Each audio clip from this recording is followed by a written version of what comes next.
Olá, companheiros do SESFAM.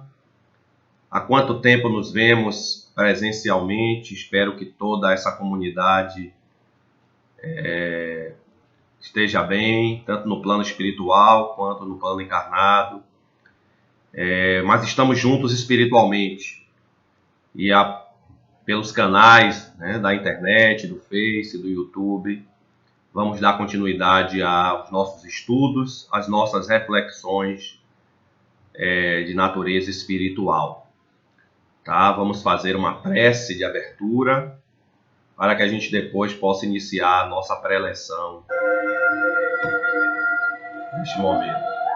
Vamos elevar todos o pensamento ao Pai Maior, a espiritualidade que possa nos inspirar, nos envolver em vibrações de paz, de harmonia, para que tenhamos as aprendizagens programadas para este momento, em torno, Senhor, da encarnação de espíritos mais elevados moralmente para aprimorarem o planeta, sobretudo no aspecto moral. Sempre sobre a égide do Mestre Jesus, que é o governador espiritual deste planeta. Estamos agradecidos, Senhor, com votos de paz, de harmonia, possamos iniciar esse trabalho. Então, meus irmãos do SESFAM, companheiros também de outras instituições, a todos aqueles internautas que estejam nos assistindo, né? O tema proposto para esse momento, ele é muito interessante, crianças índigo e cristal. Essa é uma nomenclatura que tem sido usada por alguns pedagogos, psicoterapeutas, que são, na verdade, crianças que têm qualidades, talentos excepcionais, muitas artísticas, outras humanistas, algumas de fato geniais, outras mais, como diz Divaldo, transcendentais do que geniais, mas são espíritos que estão reencarnando no planeta para que acelere o progresso moral nesse momento conturbado que passa a humanidade. Sobretudo, nós vamos nos pautar em informações presentes no livro A Nova Geração, a visão espírita sobre as crianças índigo e cristal, de autoria do Divaldo Franco, em parceria com Vanessa. Foi em cima de uma palestra que Divaldo fez nos Estados Unidos, e a partir daí sistematizou-se esse livro.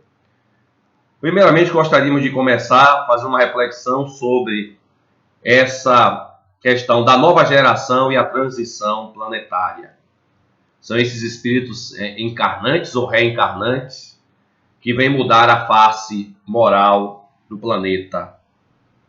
Nesse momento em que a Terra já vive todo um ciclo de transição de mundo de provas e expiações para mundo de regeneração. No livro A Gênese há interessantes, elucidativos esclarecimentos. E essa obra que foi escrita há quase 150 anos atrás está perfeitamente atual. No capítulo 18, os tempos são chegados. A espiritualidade vai assinalar. Os tempos marcados por Deus são chegados, onde grandes acontecimentos vão se cumprir para a regeneração da humanidade. Então são eventos, alguns é verdade traumáticos, mas que visam sempre ao progresso, porque Deus não se expressa em termos de punição, de revanchismo, e todos os espíritos, ainda que temporariamente imperfeitos, ignorantes, tem como fatalidade a evolução, por consequência, a própria humanidade da qual esses espíritos fazem parte. Uma nova ordem tende a estabelecer-se. Que nova ordem é essa? Uma nova ordem que certamente surgirá em termos de novos valores, visões de mundo novas, e a gente espera que a tão propalada era do espírito, que o paradigma espiritual passe a reger o nosso planeta. Um movimento universal no sentido do progresso moral. Então não são acontecimentos localizados, mas que atingem todo o planeta dentro de uma programação espiritual, que tem Jesus como o grande líder. A Terra, no dizer dos Espíritos, não terá de transformar-se por meio de um cataclismo que aniquile de súbito uma geração. Existem as chamadas correntes milenaristas, os catastrofistas, os que acreditam no Armagedon, no Apocalipse. E a filosofia espírita, dentro da sua ótica de otimismo, de racionalidade, de lógica, evidentemente que o mundo não vai sofrer um final trágico se há um Deus de amor, de justiça e de bondade. Na verdade, o que ocorrerá, como ensina a espiritualidade, a atual geração desaparecerá gradualmente e a nova lhe sucederá do mesmo modo, sem que haja mudança alguma na ordem natural das coisas. Fixe isso. As leis divinas jamais podem ser derrogadas. O universo é regido pela harmonia, por leis harmônicas, não é a Terra que vai provocar o caos na ordem cósmica. Então, esses são os esclarecimentos que a espiritualidade nos traz no livro A Gênese. Existe uma outra obra também muito importante para a gente compreender tudo isso, a chegada desses espíritos mais evoluídos moralmente, que é a Transição Planetária, do espírito Manuel Filomeno de Miranda, pela psicografia de Divaldo Franco, onde esse espírito, esse mentor espiritual, nos informa: vive-se na Terra um momento de grande transição, de mundo de provas e expiações para o mundo de regeneração. No mundo de provas e expiações, já são espíritos que têm um certo desenvolvimento, somente intelectual, que normalmente se equivocaram no uso do livre-arbítrio e que estão resgatando os erros praticados, onde ainda predomina o mal, as paixões, o instinto animal, para que possamos dar essa guinada lenta, gradual, para o mundo de regeneração, onde vai prevalecer o bem. A tônica será o bem, a harmonia, a cooperação, tudo aquilo que Jesus veio pregar. Por sua vez, Joana de Ângeles, outra grande mentora espiritual da humanidade, no livro Liberta-te do Mal, ela acentua toda a condição atual do nosso planeta, a necessidade de virem encarnar espíritos de outras esferas espirituais para acelerar o progresso no campo do sentimento. As gloriosas conquistas da ciência oportunizaram ao homem uma existência mais longa, facilidade nos meios de comunicação, de transporte, a erradicação de tantas doenças. Nós estamos aí diante do desafio da Covid, dessa epidemia, e que as vacinas já estão sendo produzidas em tempo recorde. Isso é ciência. Infelizmente, não lhe alteraram as angústias, as dores morais, as necessidades de afeto, de autorrealização. Que as doenças desse novo milênio e a doença do século XXI, nós sabemos que é a depressão e todos os outros transtornos psíquicos, dada o desequilíbrio entre o progresso intelectual, científico e o progresso moral. É preciso equilibrar, no dizer de Emmanuel, o amor de um lado e a sabedoria, a inteligência e o sentimento. E o Divaldo, nessa obra, ele nos fala, baseado na codificação, da cooperação planetária que existe para acelerar o desenvolvimento de determinadas humanidades. É interessante a gente fazer essa comparação, porque às vezes os países mais desenvolvidos ajudam os menos desenvolvidos. Agora mesmo, as nações mais próximas, mais desenvolvidas cientificamente, quando desenvolverem a vacina, para compartilhá-las com as nações mais pobres. E assim, no concerto dos mundos, quando Jesus diz: há muitas moradas na casa do Pai. Então, existem mundos muito mais avançados, somente moralmente, do que a Terra.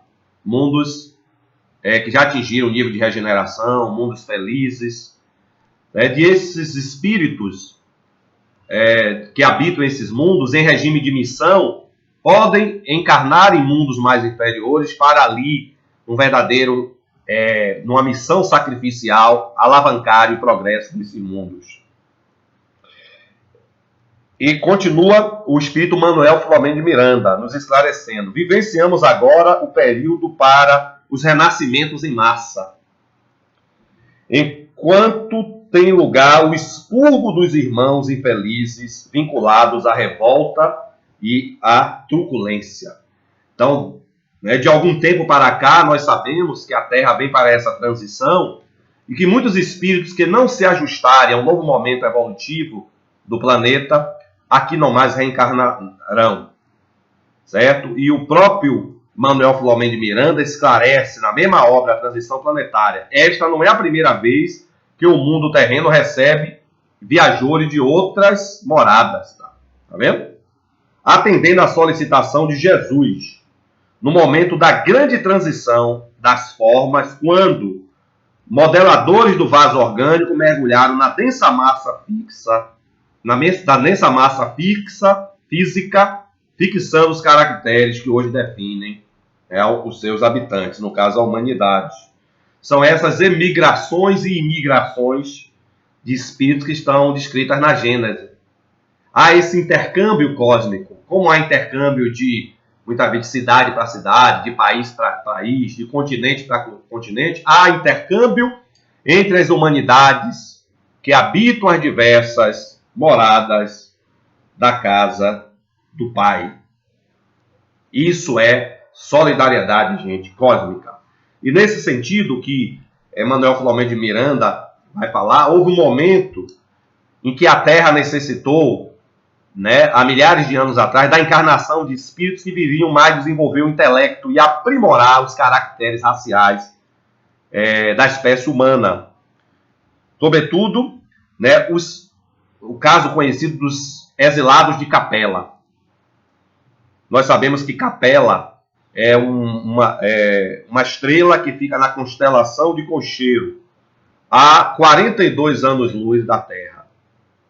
Gente, a velocidade da luz é de 300 mil quilômetros por segundo. Imagine, em um segundo a luz percorre 300 mil quilômetros.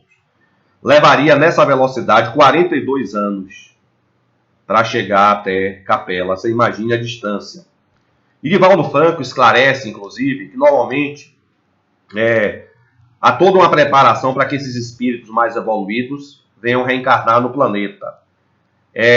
De tempo em tempo, a Terra, o campo gravitacional da Terra se aproxima do campo gravitacional desses mundos. Essa última aproximação, segundo o Divaldo informa, foi há 12 mil anos atrás, justamente coincidindo com o período onde os antropóides, dentro da linha evolucionária humana, vai haver uma evolução muito acelerada, tá? Onde desses antropóides, o Homo habilis, o Homo afarensis, normalmente o Homo erectus, ali na região da África, desses troncos, vão surgir o chamado Homo sapiens, ou seja, nós, dotados de razão, de discernimento, já com a individualidade espiritual maturada. E normalmente esses espíritos vêm para desenvolver realmente as formas orgânicas. Houve um avanço notável, e Emmanuel até nos esclarece na obra A Caminho da Luz, que no caso de Capela, quase todos os mundos que lhes são dependentes já se purificaram física e moralmente. Ao redor da estrela de Capela gravitavam mundos que estavam evoluindo, muito, principalmente moralmente. Mas muitos espíritos não acompanharam o progresso moral. E aí seriam expurgados, justamente, muitos deles vieram para a Terra. As grandes comunidades espirituais resolveram localizar aquelas entidades na Terra, onde aprenderiam a realizar, na dor e nos trabalhos penosos, os grandes conquistas do coração, impulsionando simultaneamente o progresso de seus irmãos inferiores. Vamos lembrar aí do mito de Adão e Eva, que simboliza basicamente uma dessas raças que vieram para cá, da perda do paraíso, do ter que trabalhar, manter a própria sobrevivência com o suor do rosto, do próprio trabalho. Então é na dor e nos trabalhos penosos. Esse símbolo, né, da serpente, de provar da árvore do bem e do mal, e ali perder o paraíso. Lucifer, que é o anjo decaído, são, na verdade, simbologias que refletem esses espíritos que vieram de mundos mais avançados para mundos mais atrasados. Não é que eles estejam retroagindo, que o espírito não retroage, mas eles vêm numa espécie de processo reeducativo ou até punitivo, eu prefiro usar a palavra reeducativo, para se resgatarem dos seus erros. Na pergunta, no Livro dos Espíritos, é colocado essa situação desses espíritos que vêm rebeldes, reencarnar em mundos mais inferiores para, ao mesmo tempo que se resgatam de existências equivocadas que tiveram nesses outros planetas, fazer os seus irmãos menos evoluídos avançarem. E realmente a humanidade deu um grande crescimento, né? Quando o próprio Cristo foi o fiador. No mundo espiritual, esses espíritos primeiro foram acomodados no mundo espiritual, onde seus perispíritos passaram por mudanças e automaticamente,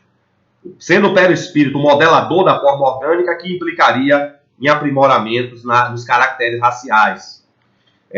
Inclusive, houve um grande aumento nessa época da massa cerebral, a bipedia, o homem passou a andar com os pés erectos, para soltar as mãos e passar a manipular as ferramentas. Isso gera um grande desenvolvimento do cérebro, as estratégias de grupo, de socialização, tudo isso foram mudanças. Então os capelinos vieram para cá.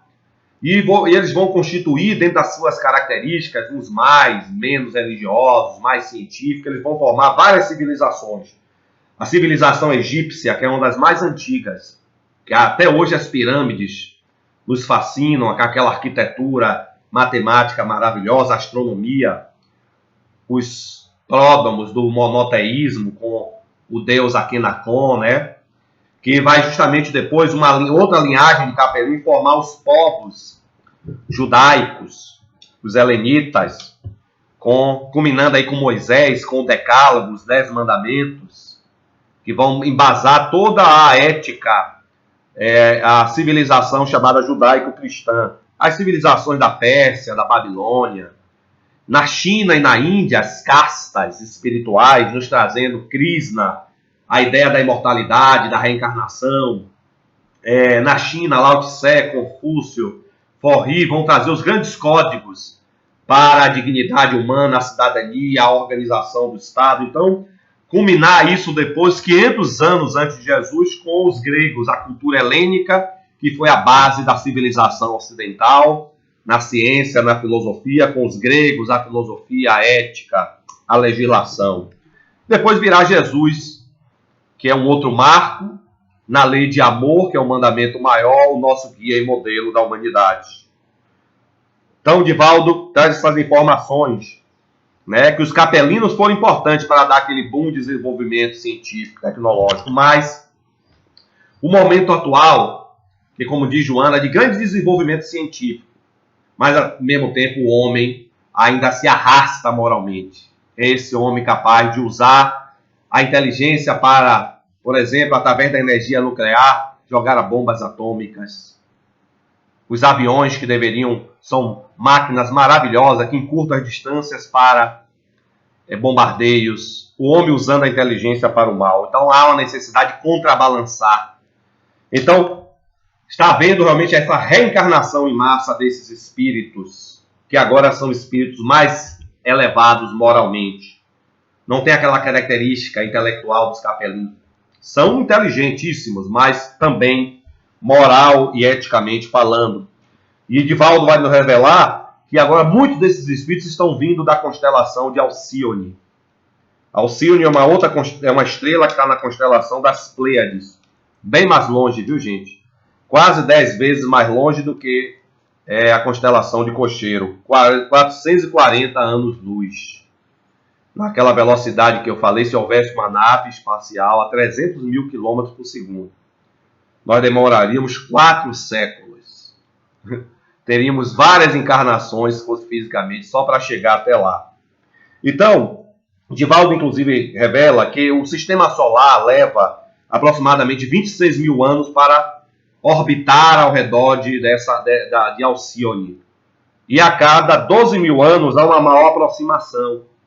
Divaldo diz, né, que recentemente essa maior aproximação começou da década de 70 para cá, de 72, ó, ano que eu nasci, mas eu não vim de Alcione não, viu? E até o ano de 87. Então, esses espíritos estão vindo, né, são espíritos com uma outra característica, tem uma elevação moral, que vão produzir uma revolução na estrutura psíquica do planeta. As conquistas da intuição, são espíritos que têm uma percepção paranormal, a clarividência, vão, né, explorar mais o lado direito do cérebro, que é o lado da intuição, é o lado do sentimento, o lado esquerdo é mais matemático, mais espacial. E, inclusive, vão continuar esses espíritos, porque eles trazem no seu arcabouço espiritual, no perispírito, essas conquistas, a provocar sutis mudanças na forma orgânica. Nessa mesma obra, Divaldo fala, inclusive, da década do cérebro, a década de 90, onde os neurocientistas priorizaram no próprio genoma humano a estudar os genes mais associados a... Mais da metade desses genes estudados eram genes que regulavam o comportamento, as atividades, a funcionalidade cerebral. E ali, inclusive, se descobre, né, os neurocientistas com as técnicas de magiamento, a ultrassonografia por emissão de positron, observar o cérebro humano em funcionamento, e que quando o homem ora e medita e fala o nome de Deus, determinadas áreas cerebrais se acendem a um fluxo sanguíneo maior, revelando uma maior atividade. Chamaram de ponto de Deus, que as pessoas que tinham grande religiosidade, quando oravam e evocando a Deus, essas áreas se iluminavam nas tomografias. As pesquisas do neurocientista Michael Persinger, e também a grande cientista da NASA, Donna Zohar, que cunhou o termo inteligência espiritual. Nós já conhecíamos a inteligência, né, intelectual, a emocional com Daniel Goleman, e agora a Donna Zohar trazendo o conceito da inteligência espiritual, que é de fato essa estrutura cerebral, que é um instrumento do espírito para a percepção transcendente. Então nós vamos, né, ter sempre, historicamente, o registro desses espíritos, onde Divaldo revela que esses espíritos elevados sempre vieram à Terra. Inclusive, ele cita o caso de João Evangelista, o discípulo amado de Jesus. Aos 16 anos, ele se entregou plenamente a Jesus, que é uma característica desses espíritos mais elevados. Deem a eles a denominação que quiserem. Aqui nós estamos falando em criança ainda de cristal, que é essa nomenclatura que alguns pedagogos, sociólogos estudam, mas na verdade são rótulos. Porque esses espíritos iluminados são espíritos elevados, moral, intelectualmente, que aqui sempre reencarnaram. O maior deles foi Jesus, não reencarnando, mas encarnando numa missão, ele que é o governador. Ao longo da história, ele vai pontuar Joana d'Arc e as suas visões espirituais. A Virgem de Doremi, né, do Joana, aos 14 anos, ela liderou a Guerra dos 100 Anos, da França contra a Inglaterra, com as visões, fantásticas visões espirituais de Santa Margarina e Santa Catarina. Inclusive, né, o rei de França fez testes com ela. Ele se esconde quando ela chega, dizendo que era movida por essas vozes para liderar a libertação da França. Ele se esconde entre os súditos e ela, através da paranormalidade, da clarividência, da revelação espiritual, ela identifica o rei com toda a precisão no meio daquela multidão de súditos e faz-lhe também revelações que são interessantes. Então é Joana d'Arc. Vamos ver Beethoven, esse grande gênio da música, compondo a Nona Sinfonia, a Ode à Alegria da Nona Sinfonia, fantástica, transcendência. E ele compôs essa sinfonia quando já tinha perdido mais de 90% da audição, porque a sua acústica da alma é que estava ativa. Divaldo vai ainda relatar a vinda desses espíritos nas Irmãs Fox e os fenômenos de Haideville, em 1848, que foram o marco do espiritualismo moderno, com as comunicações, as pancadas, que caracterizar a invasão organizada da espiritualidade para preparar a codificação espírita. Vamos ver na própria codificação, na França, as irmãs Baldin, Júlia de 14 anos e Caroline de 12 anos. A própria irmã Dufour, com 14 anos, Ruth Jafé, foram médios com 14 e 15 anos, que foram instrumentos da espiritualidade para trazer as mensagens de alta elevação filosófica, moral, aliança da ciência e da religião. Jovens que vieram com essa missão, eles eram espíritos diferenciados, no que se chama hoje, principalmente as crianças cristal, interdimensionais, porque desde muito cedo elas tinham contato com o mundo espiritual, nas expressões mediúnicas. Então,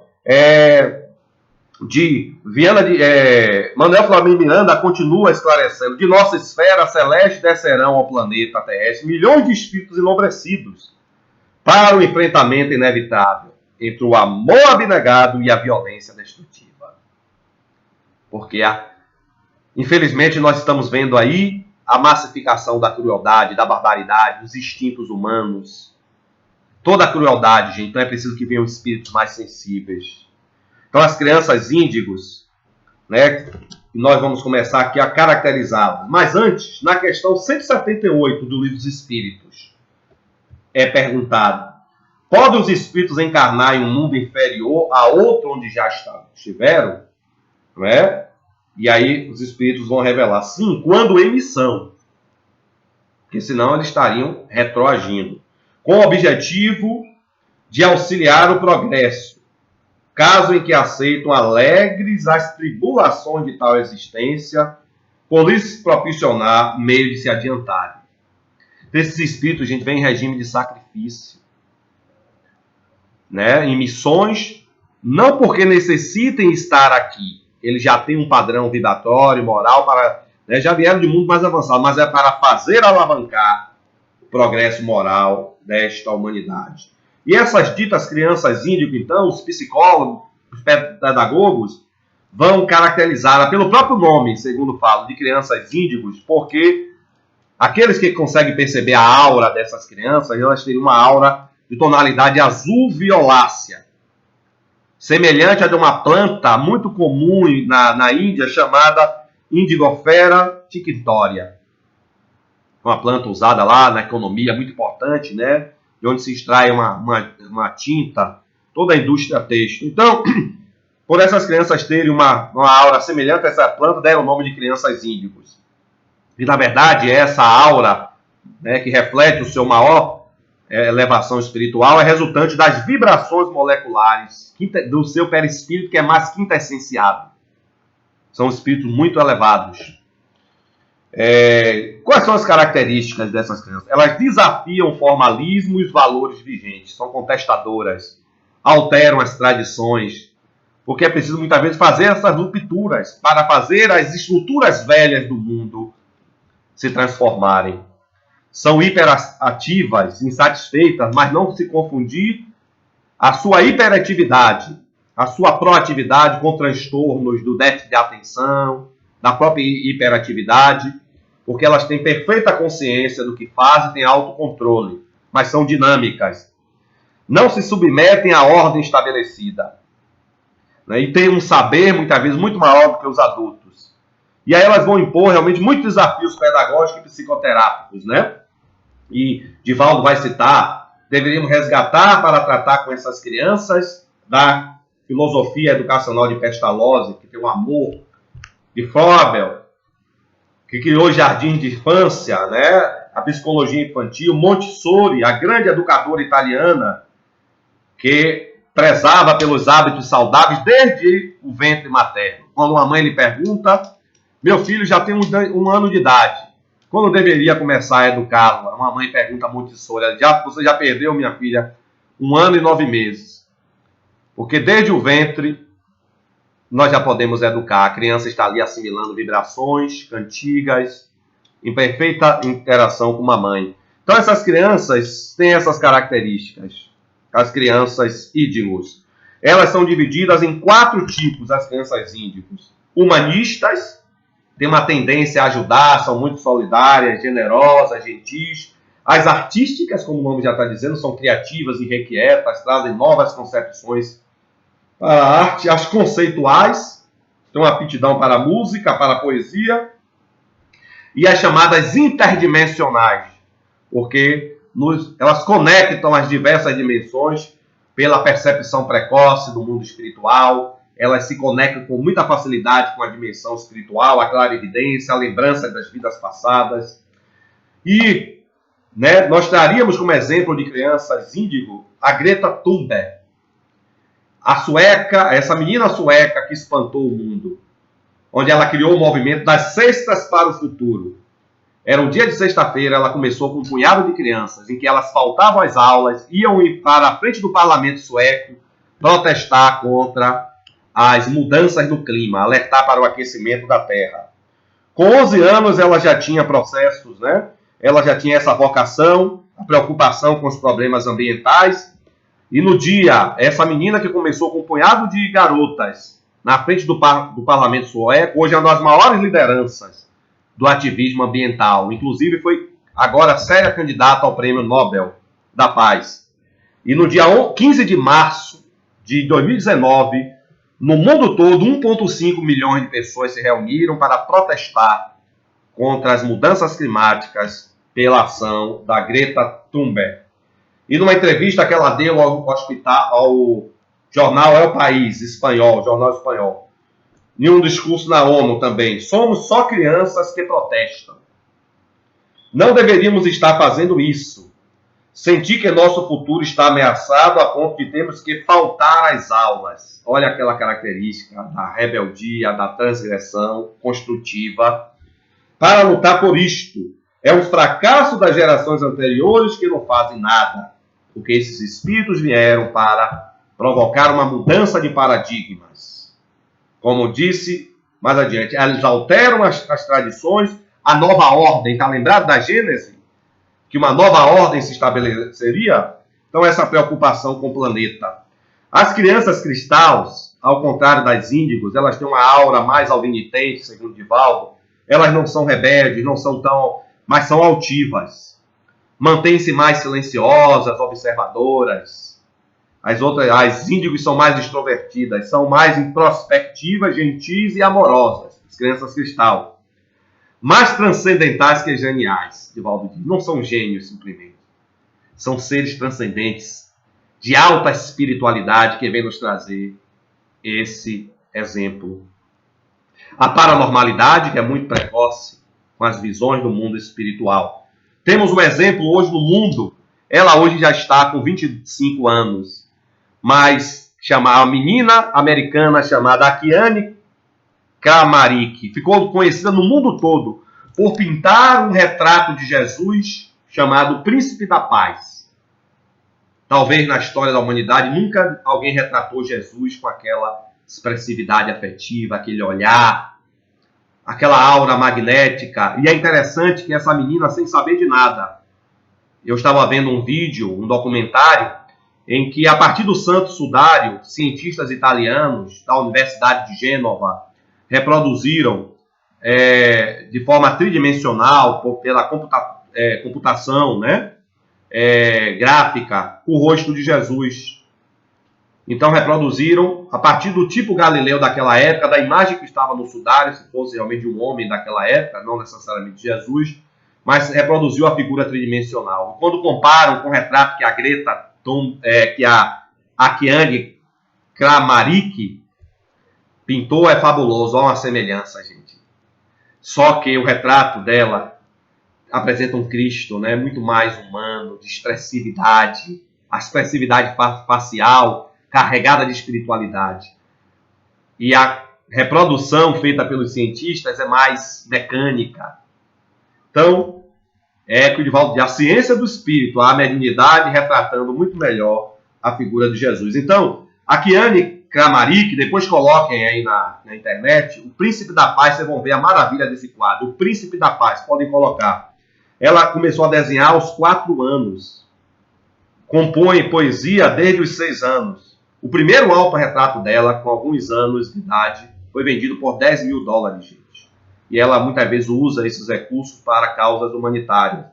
E ela diz que a arte dela é toda inspirada em visões do céu. Ela diz: Deus me fala com imagens, e o que eu faço é simplesmente transferi-las, essas imagens, para telas e as poesias.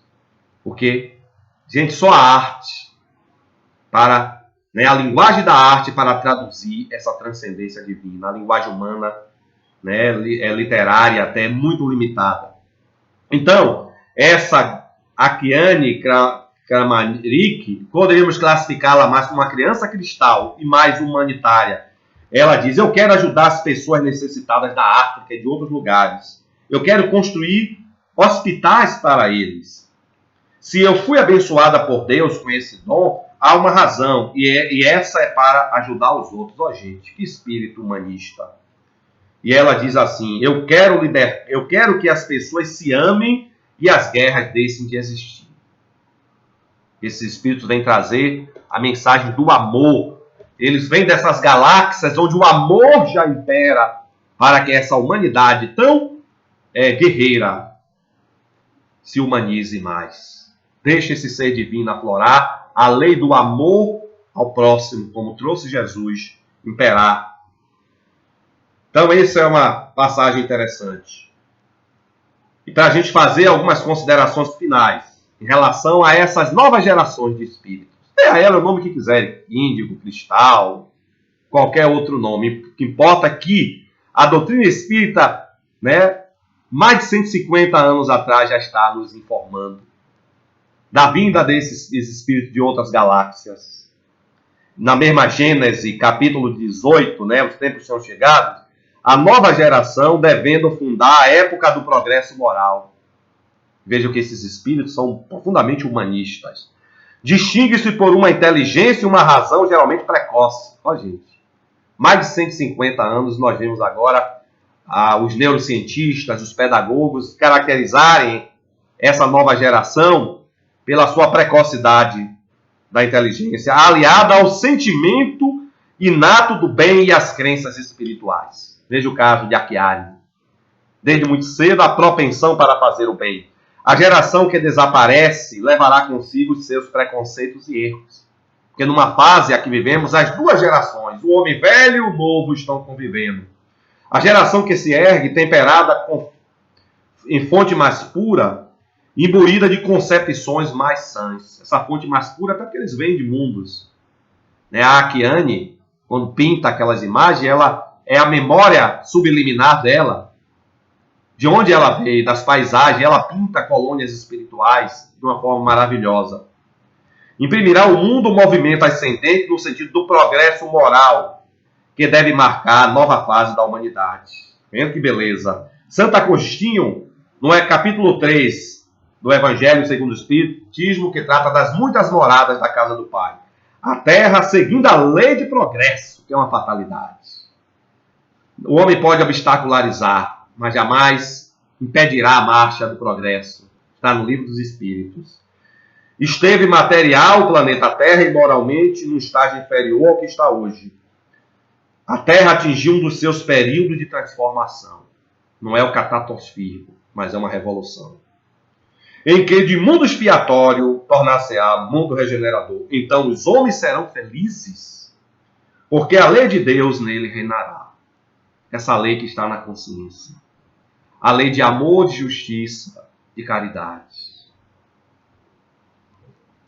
Para que na terra sejam felizes os homens, precisa que só povoe espíritos bons, encarnados e desencarnados, que somente ao bem se dediquem. Essa é a grande proposta da doutrina espírita. Seja a criança índigo cristal, seja um deficiente mental, uma criança com autismo, temos que laborar no campo dessas almas para semear a semente do bem e do amor, como disse Jesus, para que realmente a humanidade atinja esse estágio de mundo de regeneração, mas quando o amor e a verdade estiverem realmente nas nossas consciências. Porque a condição de mundo de regeneração, de mundo feliz, dependerá da nossa transformação moral, do cultivo do bem, da prática irrestrita da lei de amor. Então, meus amigos, obrigado pela atenção, que sigamos em frente, que a vitória do Cristo do bem é certa. Muito obrigado.